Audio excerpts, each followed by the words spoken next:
Hello, Standard 8th. This is your 5th chapter from the book Honey Dew. Okay, this is your 5th chapter from the book Honey Dew. And what is the name of the chapter? The Summit Within. Okay, what is the name of the chapter? The name of the chapter is The Summit Within. The author of this chapter is Major Haripal Singh Ahluwalia. Okay, in this we will see how did the author experience of climbing the Mount Everest. Okay, a short introduction about the author and then the chapter, and then we will move to the word meanings. Okay, so please keep the book in hand because we'll read the chapter also and I'll explain you together. Fine. So let's move with the introduction of the author first of this chapter, Major Haripal Singh Ahluwalia.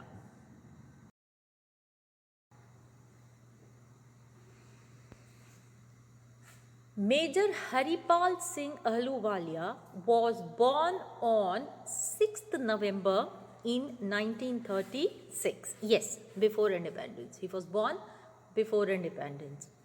Major Haripal Singh Ahluwalia was born on 6th November 1936.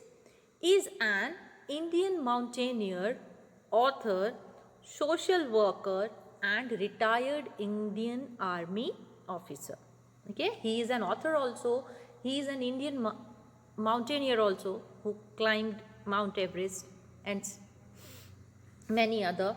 He is a social worker also and he is also a retired Indian Army officer.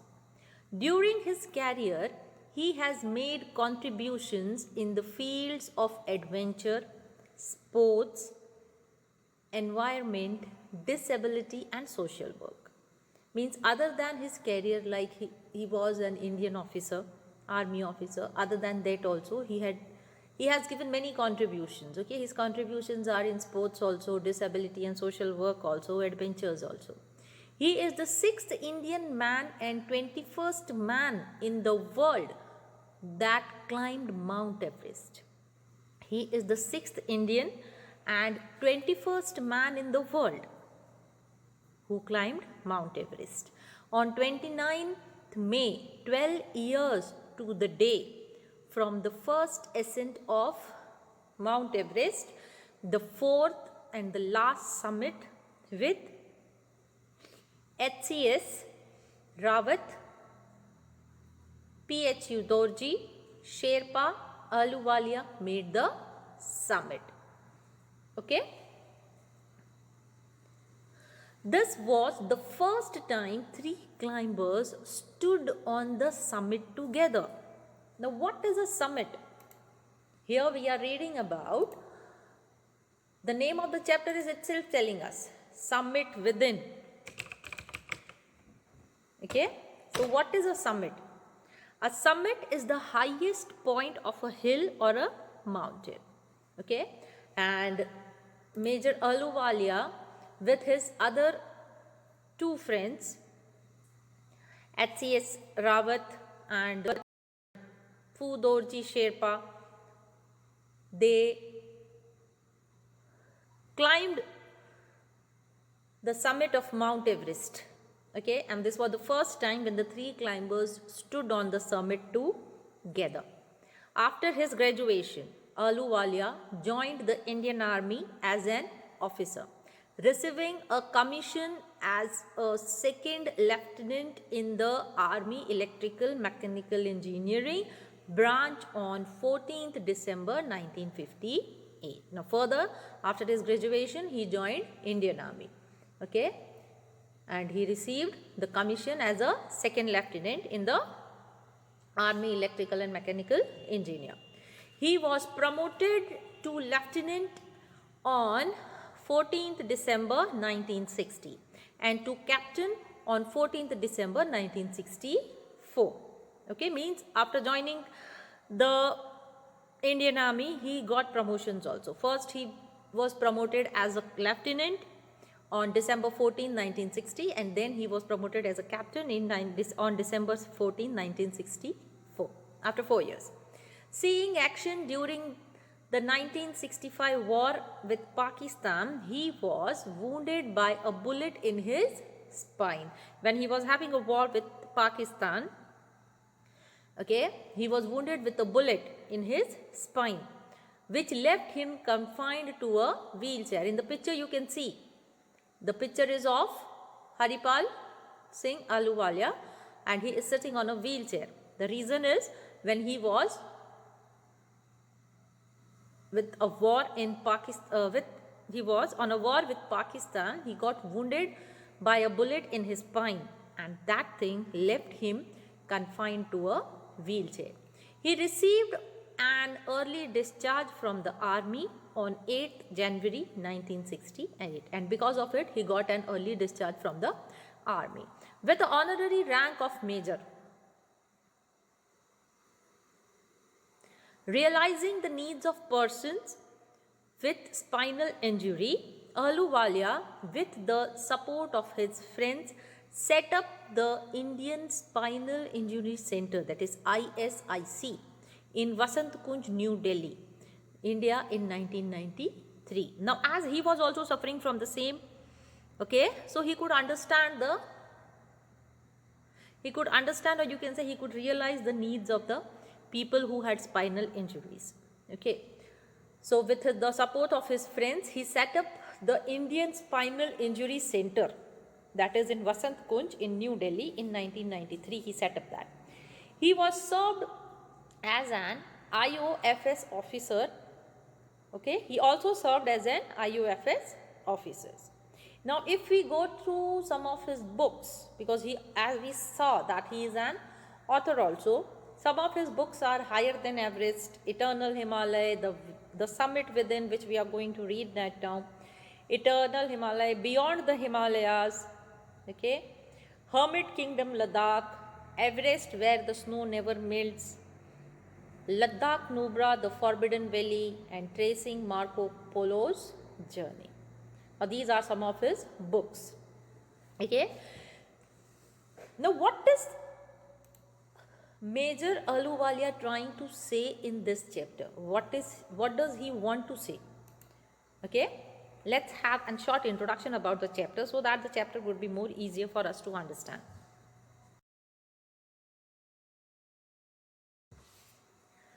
Major H.P.S. Ahluwalia was a member of the first successful Indian expedition to Mount Everest in 1965. In this lesson, he has talked about his experience. Okay, in the whole chapter, he is going to talk about his experience. How did they climb? What difficulties did they face? What happened? Okay, when did it start? When there was snowfall, and all the things he is going to share with us in this chapter.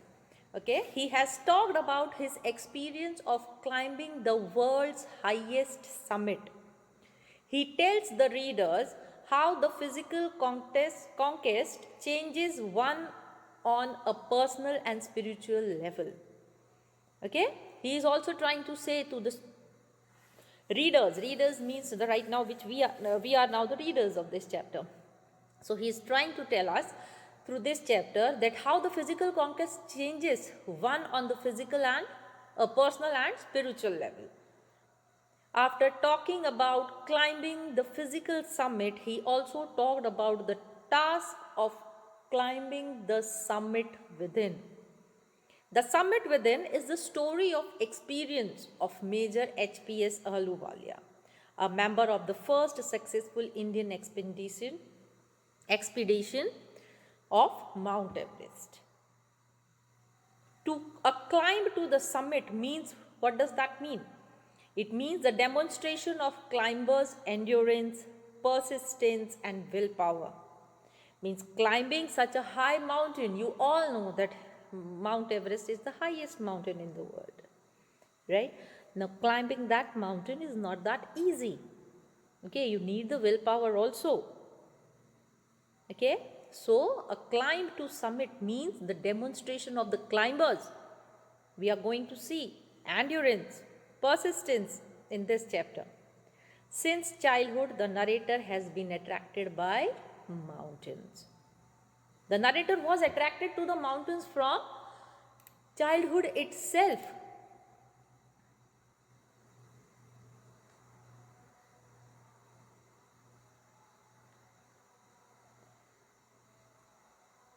Okay, he was attracted towards the mountain from childhood itself, and that's why it was his dream to climb the Mount Everest when he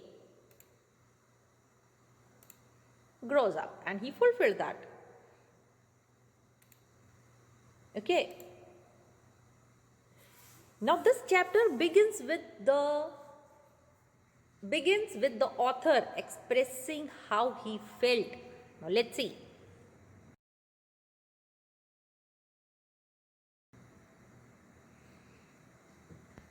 Now the summit begins with the author expressing how he felt as he stood at the summit of Everest. Okay? Now I am reading the chapter, pay attention. Okay? All of the emotions which surged through me, here me means the author, Ahluwalia, Mr. Ahluwalia, okay? As I stood on the summit of the Everest, looking over miles of panorama below us, the dominant one I think was humility. The physical in me seemed to say, thank God it's all over. However, instead of being jubilant, there was a tinge of sadness. Was it because I had already done the ultimate in climbing and there would be nothing higher to climb and all roads hereafter would lead down? Now here the author begins the story by telling the readers that about the rush of the multiple emotions he felt when he stood at the highest point of the Mount Everest. The huge panorama below. What is panorama? Panorama means the view of the wide area. While standing on the top of the mountain, when you look down, what do you see? You see the wide area. Okay? And that only the author was seeing when he stood on the summit. Looking from there, the highest point where the author was standing, made them feel little and modest.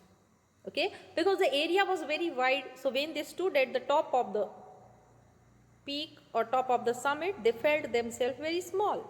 Climbing up the top had made him so much tired, exhausted. The author, after climbing such a big mountain at the peak, it was very tired, and his physical strength was glad it was over. Now they were very glad. Why? Because their climbing was totally over. However, rather than feeling proud and joyous of having climbed the highest peak, he would feel some sadness within him. He was feeling sad. He should be glad that he has completed the task. Now he has climbed the Mount Everest. But though opposite to it, he was very sad. The only probable reason of this feeling was that he had now become proficient by climbing the highest point, and all the roads from the point will only lead downwards. Okay, what was the reason of his sadness? The reason of his sadness was that he was now feeling proficient by climbing the highest point, but now again he had to move down. Okay, by climbing the summit of Everest, further I am reading, please pay attention. By climbing the summit of Everest, you are overwhelmed by a deep sense of joy and thankfulness. It is a joy which lasts a lifetime. The experience changes you completely. The man who has been to the mountains is never the same again. As I look back at life after climbing, Everest, I cannot help remarking about the other summit, the summit of the mind, no less formidable and no easier to climb. Even when getting down from the summit, once the physical exhaustion had gone, I began asking myself the question why I had climbed Everest. Why did the act of reaching the summit have such a hold of my imagination? It was already a thing of past, something done yesterday. With every passing day, with it would become more remote, and then what would remain? Would my memories fade away slowly? Okay. Now here the author writes that whenever he thinks about having climbed the summit of Everest. Now this is a very, you can say, adventurous memory, right?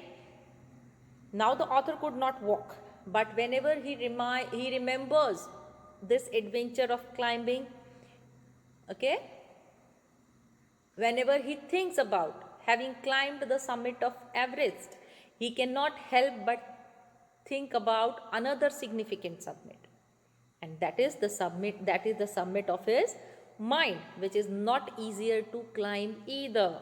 Because your mind gives you new and new ideas again and again. So it is not that easy to climb the summit of your mind. It is not any less challenging.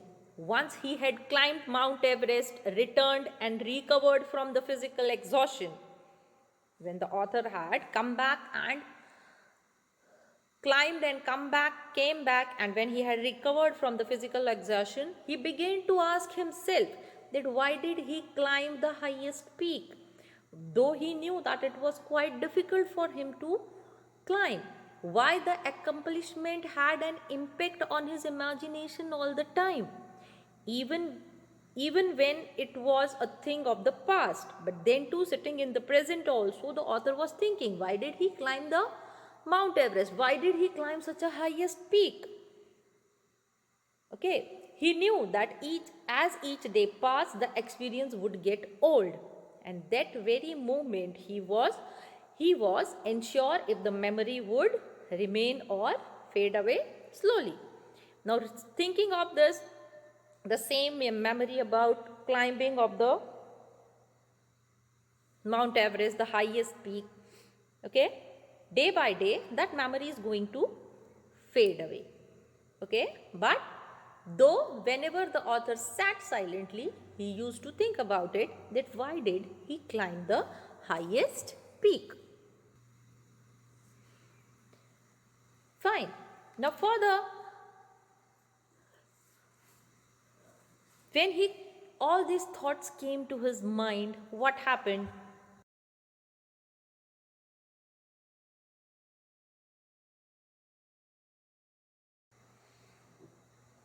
All these thoughts led me, hear me again and again, I'm telling you, if it is me, it means it is the author means it is Mr. Major Ahluwalia, okay, sorry, Major Ahluwalia.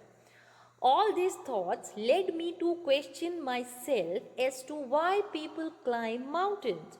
It is not easy to answer the question. The simplest answer would be, as others would say, because it is there. It presents great difficulties. Man takes delight in overcoming obstacles. The obstacles in climbing the mountains are physical. A climb to a summit means endurance, persistence, and willpower. The demonstration of these physical qualities is no doubt exhilarating, as it was far for me also. Now all the thoughts came into author's mind, made him ask himself again and again that why do people climb mountains? Though climbing mountains are not that easy. Okay? Right? But the answer to this question is also, it is not that easy to answer in the simplest way. Okay, and possible, if the answer is possible, that why do people climb mountains? The simplest answer, it could be said that because it is there, because the mountains are there, people like to climb.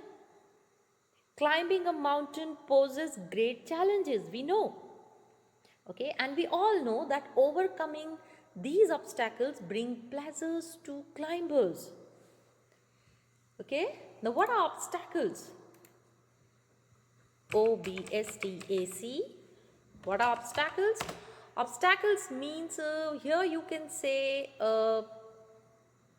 hurdles, okay, which don't let you easily fulfill your dreams. Okay, a thing that blocks one way. Okay, obstacle means the thing that blocks your way. So here also the author is trying to say that while climbing the mountain, it is not that easy, because there are many challenges and obstacles, and these obstacles bring pleasure to climbers. In climbing a mountain, these obstacles are physical. Okay, physical obstacles are also there. Visual obstacles are there where you can climb, where you can go through it. Okay, but what about your physical obstacles? That is your tolerance, your willpower. Okay, endurance means tolerance, and your willpower and determination to keep you going. These all are being needed. When you want to complete one task, if a task is being given to you, or you have a dream and you want to fulfill that dream, then first thing is that you should have the tolerance, second you should have the willpower of completing it, and thirdly the determination to keep you going on. Okay, now the exhibition of these physical qualities and one's awareness towards them on the other hand is thrilling, and same was the case of the author. Means these all the things were there with the author also. He was also experiencing the same thing when he was climbing the mountain.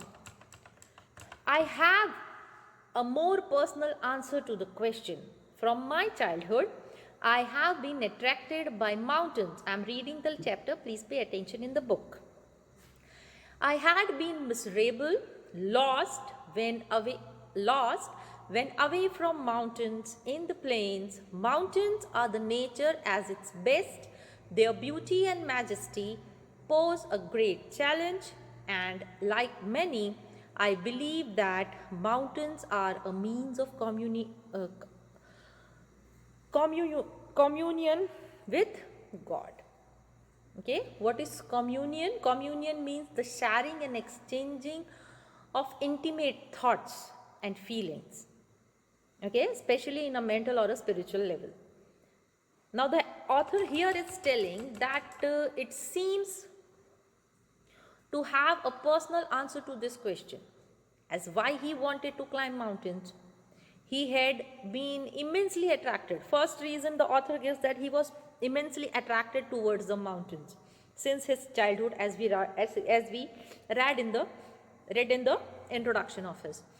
He used to feel lost and unhappy in the plains when he was away from the mountains. Means he used to live in the plains. Plains mean in the plain area, right? Right? He used to live in the plain area. So whenever he used to be there, he used to feel like he is away from the mountains. Okay? He also feels that the mountains is the best form of nature. Although their magnificence and beauty pose a significant challenge, the author, along with a lot of people, believe that the mountain provides a platform for sharing personal thought and feeling directly to the God. Okay? Now, all the questions that came into his mind, once having granted this, the question remains, why Everest? The question remains, why Everest? Because it is the highest, the mightiest, and has defied many previous attempts. It takes the last ounce of one's energy. It is a brutal struggle with rock and ice. Once taken up, it cannot be given up halfway, even when one's life is at stake. The passage back is as difficult as the passage onwards. And then, when the summit is climbed, there is exhilaration, the joy of having done something, the sense of the battle fought and won. There is a feeling of victory and of happiness, glimpsing a peak in the distance. I get transported to another world. I experience the change within myself, which can only be called mystical by its beauty, aloofness, might, ruggedness, and the difficulties encountered on the way, and the peak draws me to it, as Everest did. It is a challenge, but that is difficult to resist. Okay. Now, once here the author is trying to say that once having find the way, why to climb mountains, the question why Everest remains. Why to climb the mountains? Yes, answer got it. But why Everest? The question is there. Probably because it is the highest mountain in the world and it has registered many attempts of people trying to climb. To reach the summit of the Everest, it asks for every bit of energy in one's body. Yes, if you want to climb a mountain, and that also Mount Everest, the first thing you should have, that is the energy in your body. It is a hard struggle with ice and huge rocks. Mount Everest is full of snow and ice. Okay, so you should have that strength of fighting with that ice and huge rocks also. Once you have taken this hard challenge, there is no option for you to give up in the midway. So before climbing the Mount Everest, you have to think 100 times that is my decision right? Even if life is at stake, because the passage backward poses the same difficulties and challenges. Means the problem, the difficulties which you are going to face while climbing, don't think that coming down will be that easier. No. As the climbing is difficult, the moving backward is also difficult. Okay, it is the same. So before climbing the mountain, and especially the Mount Everest, just think 100 times.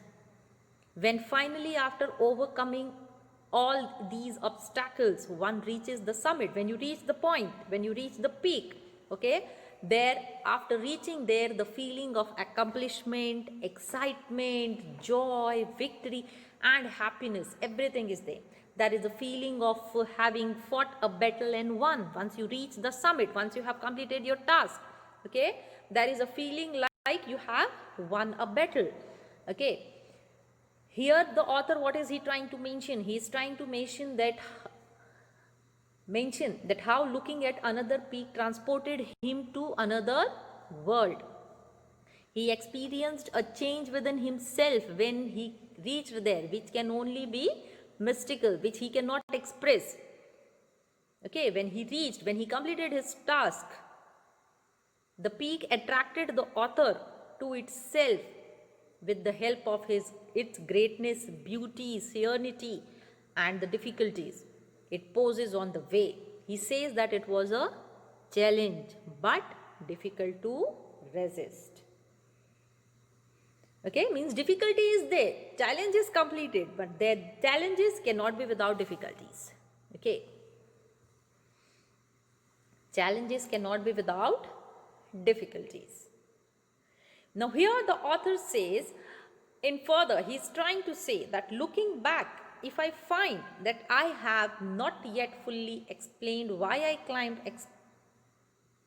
Mount Everest, from the starting till here the author is trying to explain us that why did he climb Mount Everest. If still not understand, then more he is trying to say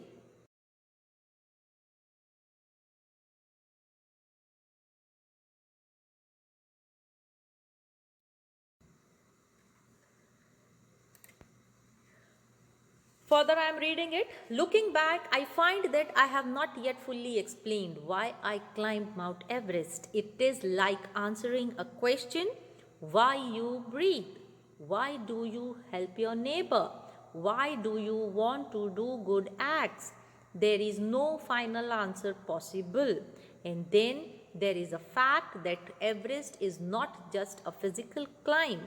The man who has been to the mountain top becomes conscious in a special manner of his own smallness in this large universe. Okay, now here the author is trying to say that the author, when he looks back and discovers that he had not yet revealed why he actually climbed Mount Everest, he compares this by asking a question as: why one breathes, why one helps the neighbor, why one does a good deed. It is impossible to find an answer to these questions. Same is the answer to the author's question, that why did he actually climb Everest. It is impossible to find an answer to all these questions. He also mentions the fact that the Everest is not just a physical climb, but it changes the person in a way, and that makes him aware how small he and his problems are. If you complete a big task, after completing the task, you would feel that your problems are much smaller than this task. Same happened with the author. The physical conquest of the mountain is only one part of the achievement. There is more to it than that.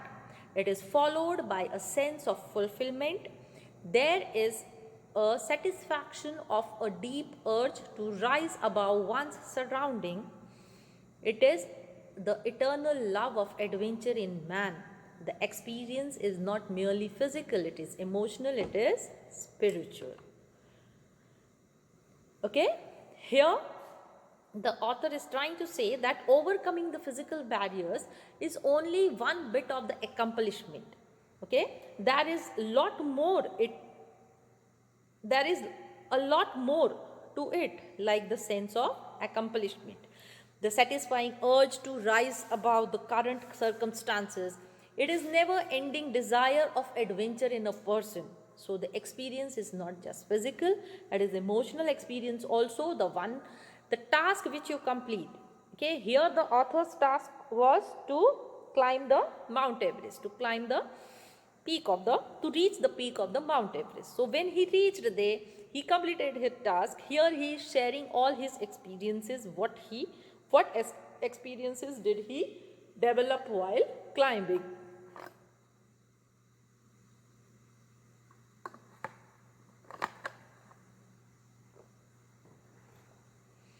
And that experience he is sharing with us, that overcoming the physical barriers is only one bit of the accomplishment. Accomplishment means to fulfill your dream or fulfill the task.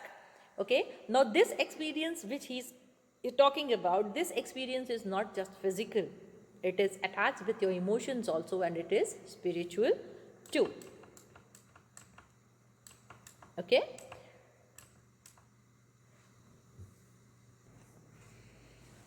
further I am reading. Consider a typical climb towards the summit. On the last heights, you are sharing a rope with another climber. You Furman.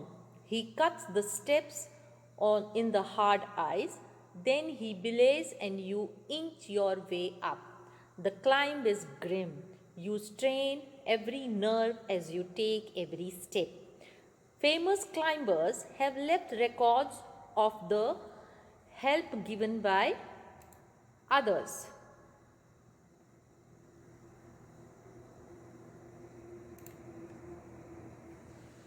They have also recorded how they needed just that help. Else they might have given up. Breathing is difficult. You curse yourself for having let yourself in for this. You wonder why you ever undertook the ascent. There are moments when you feel like going back. It would be sheer relief to go down instead of up. But almost at once you snap out of that mood. There is something in you that does not let you give up the struggle, and you go on. Your companion keeps up with you. Just another 50 feet or 100 maybe, you ask yourself, is there no end? You look at your companion and he looks at you. You draw inspiration from each other, and then, without first being aware of it, you are at the summit. Now, here the author is telling that while climbing the mountain, what happened. He begins evaluating a usual climb of a summit where you are sharing a rope with the another climber, and you make yourself firm. Means while climbing the mountain, there is a rope which has been attached with each companion. Okay. But here he is telling that you have to make yourself firm, because he moves ahead, the companion who is ahead you, who is in front of you, walking before you. Okay. He curves the hard ice with his feet only to further fix the rope to help you inch your way up. It is difficult climb that puts pressure on every nerve. Whenever you climb, it puts pressure on your nerve. Okay. And here he mentions that how it has been recorded by some famous climbers. Means before, there are many climbers who had climbed Mount Everest. Okay. So here the author is mentioning that there had been records of the famous climbers also, who had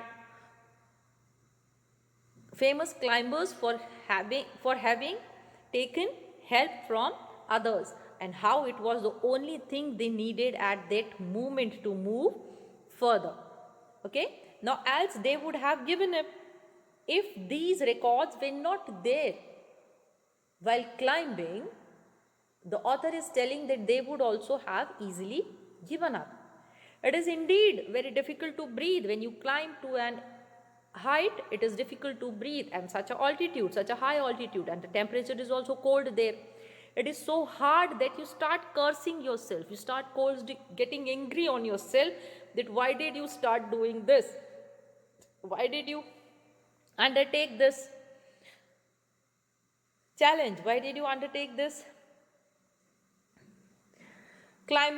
undertake this task of climbing the mountain? Why you undertook it at all in the first place? You start cursing yourself when you get tired, when you have a lack of breathing and high altitude. It pushes you to give up. Okay. And these all thinkings, it pushes you to give up. When you lose your willpower, it happens. Okay. And the idea, and what idea comes into your mind? That it is not that late. Let's again go back. The idea of going back looks relieving at that moment.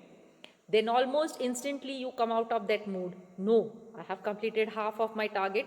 Now only a bit of it and I will reach. You feel something in yourself and does not let you give up, and you move on. Okay. And your companion is also there with you. Looking at him also, you get that moral support, get that moral power.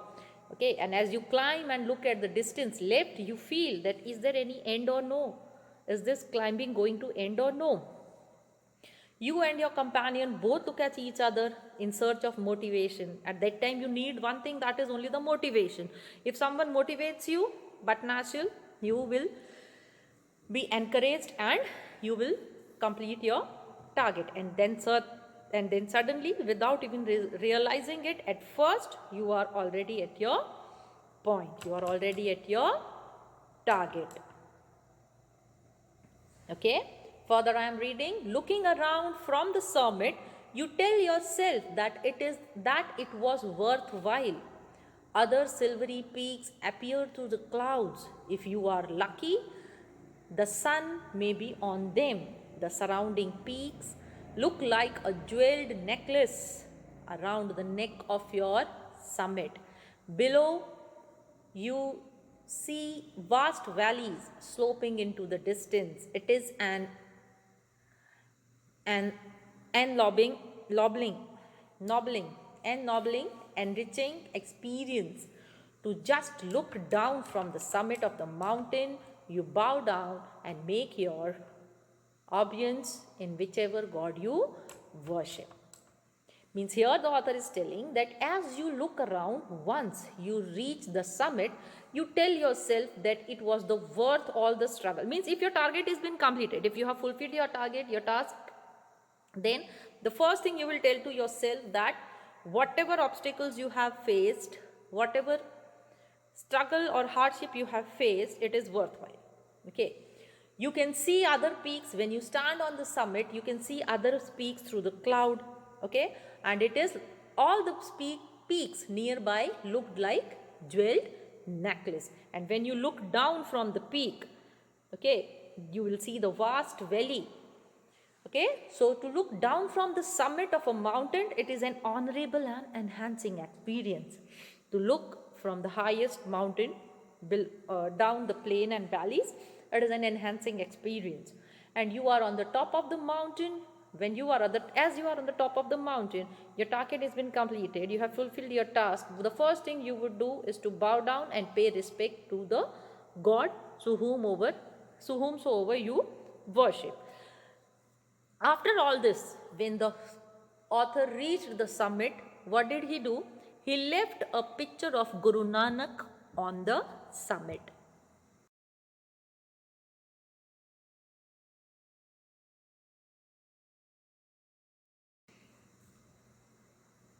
I left on Everest a picture of Guru Nanak. When the author reached the highest peak, the summit of the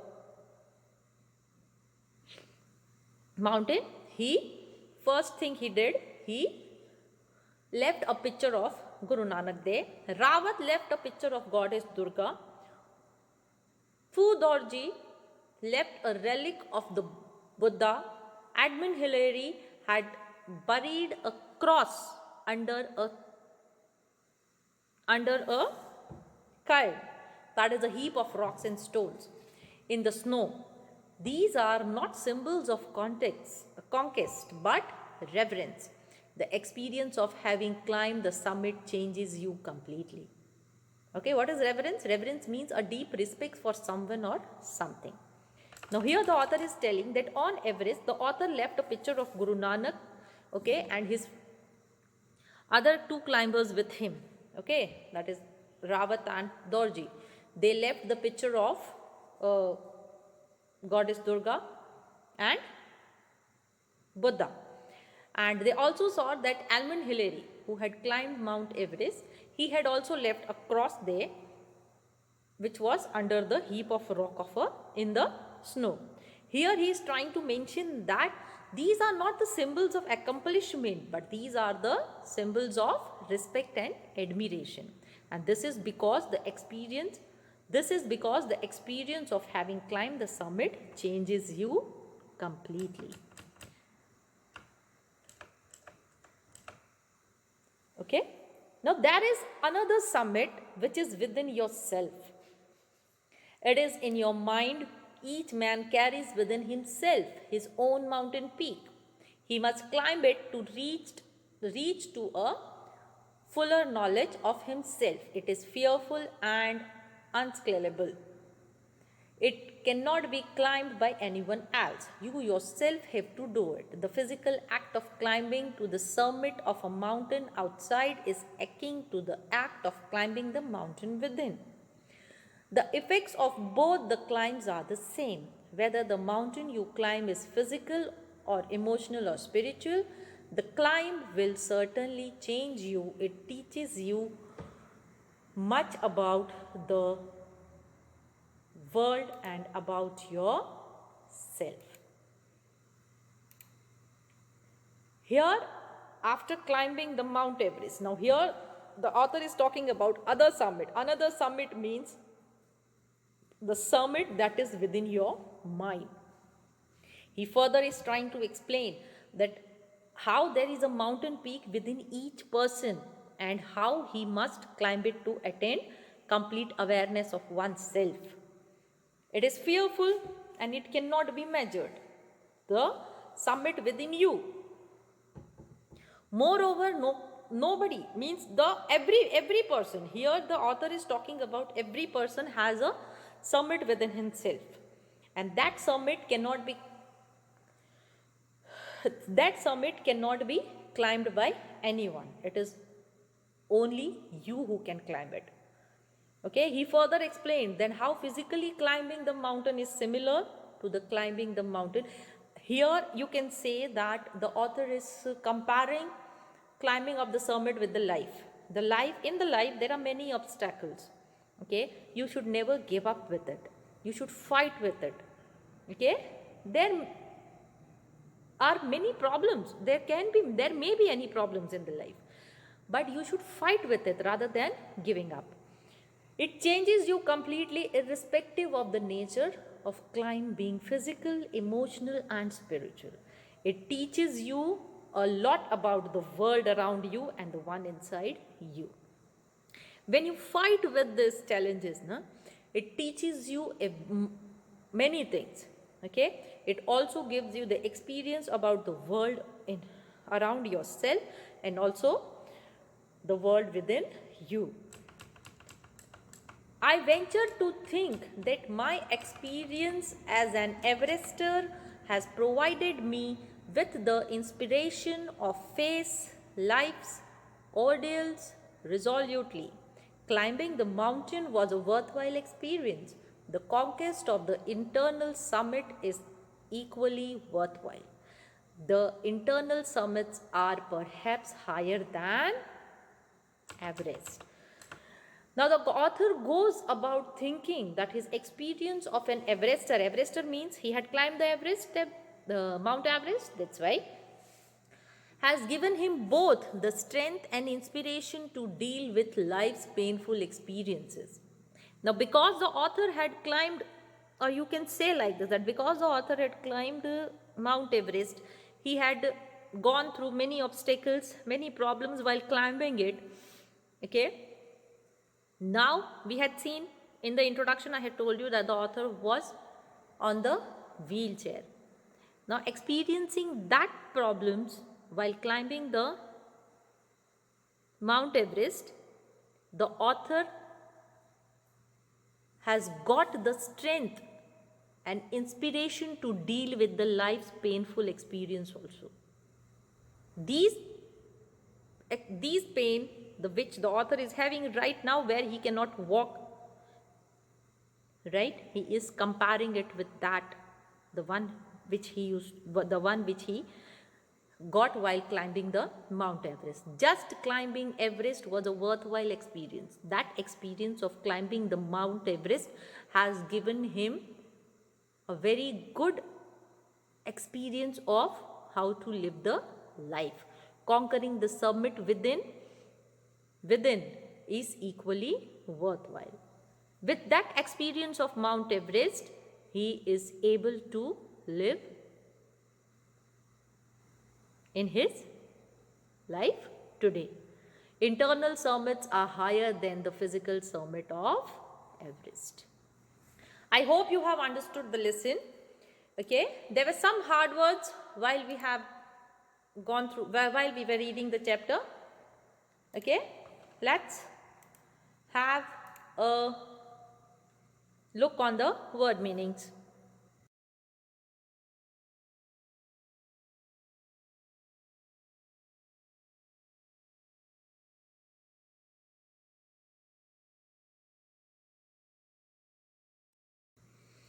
A quick look on the word meanings. Our first word is surged, arose suddenly and intensely. The first word is surged, arose suddenly and intensely. Next is summit, the highest point of a hill or a mountain.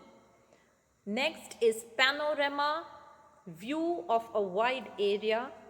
Humility, the quality of having a modest or low view of one's importance. Jubilant, very happy because of success. Tinge, race, R-A-C-E, race, shade. Formidable means strong and powerful. Remote, distant. Endurance, tolerance. Persistence, the fact of continuing in a course of action in spite of difficulty. Exhilaration, very exciting. Defied, frustrated, resisted. Brutal, unpleasant or harsh. Glimpsing, catch or get a sight of. Mystical, inspiring a sense of spiritual mystery, awe and fascination. Aloofness,